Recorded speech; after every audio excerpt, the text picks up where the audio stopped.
পাঠ্য বই ছাত্রছাত্রীদের হাতে পৌঁছায় নাই, কবে পৌঁছাবে এটা আমগের উপদেষ্টা জানে না। শোনেন কি কয়।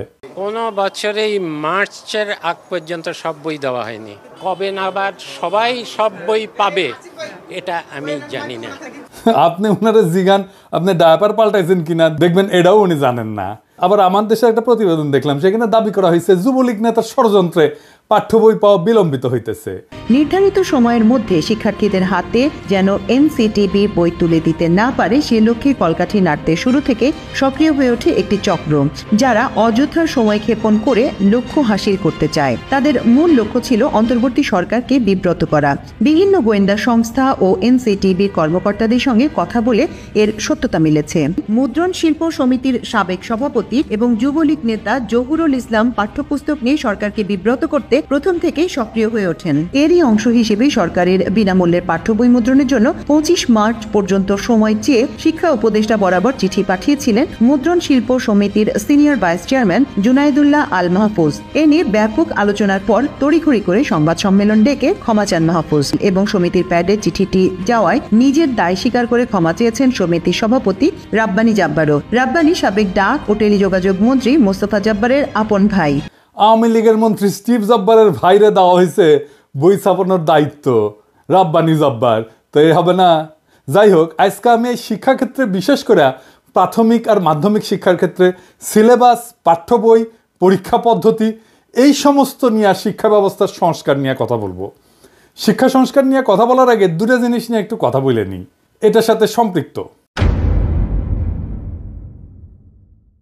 ছাত্ররা বই পায় নাই। এই যে মাসুদ কামাল কইতেছে হাসিনার আমলে কখনোই বই পাইতে দেরি হয় নাই, শোনেন কি কইতেছে, তার মুখেই শোনেন। এত বছর ধরে মানুষ স্বৈরাচার মৈরাচার সব বসে গালাগালি সব করছি, একটা কিন্তু পোলাপন বই পাইছে না, উনি দিতে পারেন না। সে কি ঠিক বলিছে? দেখেন এটা 2023-এর খবর, বই ঠিক সময় মতো পাইছে। আবার দেখেন এটা 2022-এর খবর, তার আগের বছর ঠিক সময় মতো বই পাইছে। 2023-এর আর একটা খবর দেখায় যে দেখেন ঠিক সময় মতো বই পাইছে। তাহলে মাসুদ কামাল কেন বলে যে হাসিনার আমলেও বই পাইছে 1 তারিখে? মাসুদ কামাল হাসিনার লেসপেন্সারি করিচ্ছে, ফ্যাসিবাদের লেসপেন্সারি করিচ্ছে, এটা টের পাচ্ছি। কারণ মাসুদ কামাল মনে করিচ্ছে আওয়ামী লীগ যদি আবার ক্ষমতা এসে যায় তাহলে একটা দাও মারা লাগবে। যাই হোক, এটার বাইরে একটা কারণ আছে। কারণ এটা হচ্ছে বাংলাদেশ, কেউ যদি প্রমিনেন্স পায় নিজেরা ঈশ্বর ভাবতে থাকে, সে নিজেই রেফারেন্স উৎপাদন করে, নিজে চেক করবে তার টাইম কই। তাহলে এই যে মিছা কথাটা সে কইল, তার কি হবে? মাসুদ কামাল সিনিয়র সাংবাদিক, যাই হোক আমি তার উপরে এখনই চড়াও হব না, তার আমি বেনিফিট অফ ডাউট দিতে চাই। স্লিপ অফ টাঙ্গও তো হইতে পারে, ভুল হইতে পারে, কিন্তু মাসুদ কামাল এর পরে যদি ভুলভাল মিছা কথা কইছেন তাইলে গেলে বুঝেছেন একেবারে কচ্ছপের কামড় দিয়ে ধর্ম কলে। এবার আসেন, বইয়ের সিলেবাস পাল্টাইছে সরকার, জুলাই আগস্টের বিপ্লবের ঘটনা ঢুকাইছে। কি ঘটনা করিছে সেটা এনা দেখি, আসেন। দেখেন হাসিনার নাম নেয়নি, পরে মনে হয় পুলিশের দায় শুধু, আওয়ামী লীগ নাই, ছাত্রলীগ নাই, গণঅভ্যুত্থানের বিরুদ্ধে মেইন কালপ্রিটের নাম নাই। এরা বাচ্চাদের কি শিক্ষা দিতে চায়?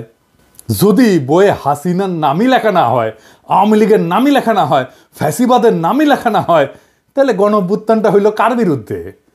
জনগণ তো হাসিনার বিরুদ্ধে দাঁড়াইছে, পুলিশ তো প্রতিরোধ করতে গিয়ে নিপীড়ন করছে হাসিনার অর্ডার নিয়ে। এই নৃশংস প্রতিরোধের দায় কেবল পুলিশকে দিচ্ছে কেন? হাসিনার নাম কেন নিচ্ছে না? বাচ্চাদের জানা উচিত না হাসিনা জোর করে ক্ষমতায় থাকা এবং তার অপশাসনের বিরুদ্ধে আমরা ফাইট করছি? আমাদেরকে এখনো কারা হাসিনার রাজ্যে রাখতে চাচ্ছে, যে রাজ্যে হাসিনাকে কালপ্রিট বলা যাবে না? তো কে লিখেছে? রাখাল রাহা, ওর আসল নাম সাজ্জাদুল হক। এই এত ইসলামোফোব যে নিজের মুসলমান নামটা পাল্টা এটা হিন্দু নাম নিছে, প্রগতিশীল হয়েছে।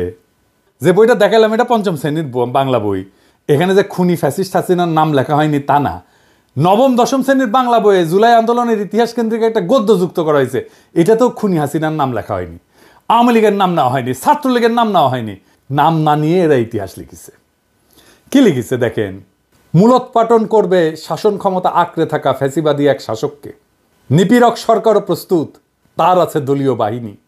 দেখেন হাসিনার নাম নেয়নি, দলীয় বাহিনী ইউজ করছে হত্যাযজ্ঞ চালাইতে, কিন্তু এই দলীয় বাহিনী আওয়ামী লীগ ছাত্রলীগের নাম লিখতে এদের জাত যায়, লজ্জা লাগে। এরা ইতিহাস লিখতেছে, কিন্তু আমরা কার বিরুদ্ধে যুদ্ধ করছি তার নাম লিখতেছে না। কারা শহীদদের খুন করছে, গুলি করছে, পঙ্গু বানাইছে, অন্ধ বানাইছে, তাদের পরিচয় বলতেছে না। এটা কেমন ইতিহাস? আবার দেখেন লিখছে, কিন্তু প্রতিরোধ করেছিল সরকারি দলের দুর্বৃত্ত বাহিনী, তাদের পাশে ছিল রাষ্ট্রীয় বাহিনীগুলোর ক্ষুদ্র একটা বিপদগামী অংশ। মানে বুঝিছেন, সরকারি দলের দুর্বৃত্ত বাহিনী বলতে পারতেছে, যেন এই বাহিনীর নাম নাই। আপনারা দেখেন রাষ্ট্র বাহিনীর একটা ক্ষুদ্র অংশ নাকি বিপদগামী ছিল।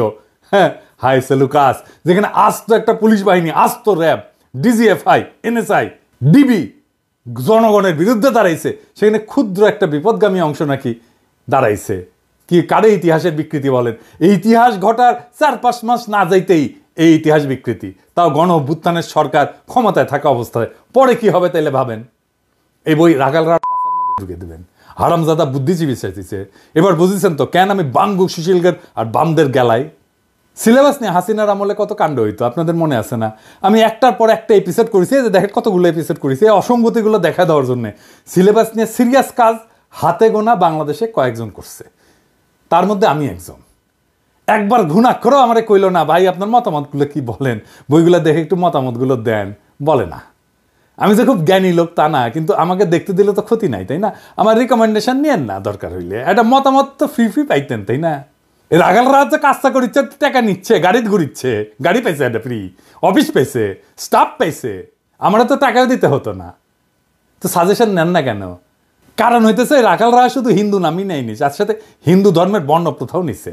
আমি তো নমশূদ্র, তাই আমার সাজেশন নিলে জাত যাবে রাখালরা কেউ দেখলে জিগায়েন তো, ওই যে ক্ষুদ্রকালে ওর যন্ত্রের যে কর্তৃত্ব চামড়া আছে না আগা, ওটিকে আবার লেগে নিছে নাকি প্লাস্টিক সার্জারি করে।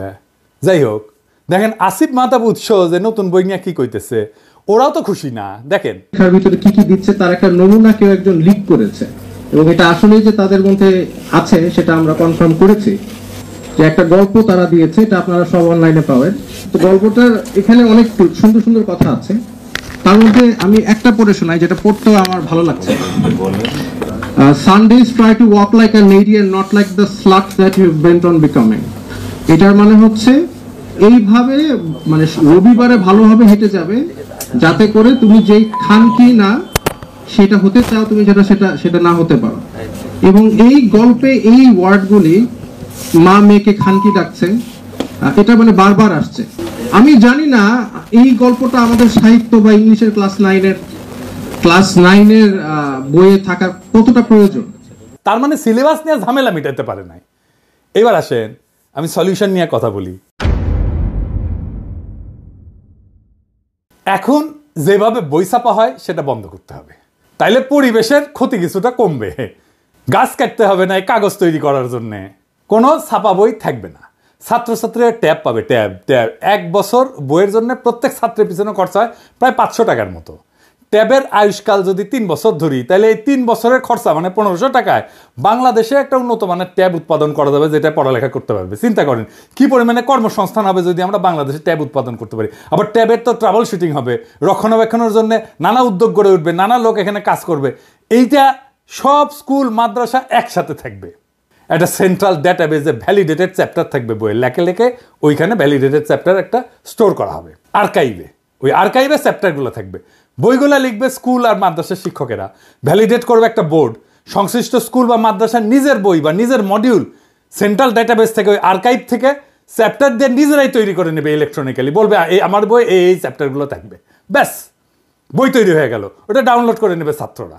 এটা সুবিধা হচ্ছে স্থানীয় ভিত্তিতে নিজস্ব সিলেবাস তৈরি হবে। ধরেন আমি একটা এক্সাম্পল দিই, ময়মনসিংহ, রাজশাহী, চাঁপাইনবাবগঞ্জ, পাবনা, বগুড়া, কুড়িগ্রাম, গাইবান্ধা, এই সমস্ত অঞ্চলে একটা বিশেষ রোগ হয়, জানেন, খুব খতরনাক রোগ হয়।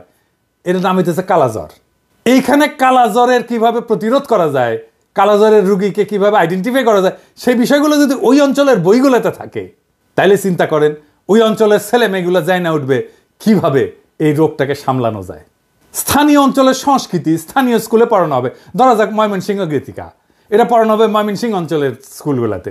লবণাক্ততা, এটা থেকে বাঁচার উপায়, এটা পড়ানো হবে উপকূল অঞ্চলে। চাঁপাইনবাবগঞ্জে পড়ানো হবে গম্ভীরা, স্থানীয় সংস্কৃতি। কালাইয়ের রুটি, পার্বত্য চট্টগ্রামে ম্যালেরিয়া পড়ানো হবে। অত্যন্ত রিচ কারিকুলাম তৈরি করতে পারবো আমরা। স্কুলের শিক্ষক আর স্থানীয় স্কুল কমিটি তাদের বই ঠিক করে নেবে।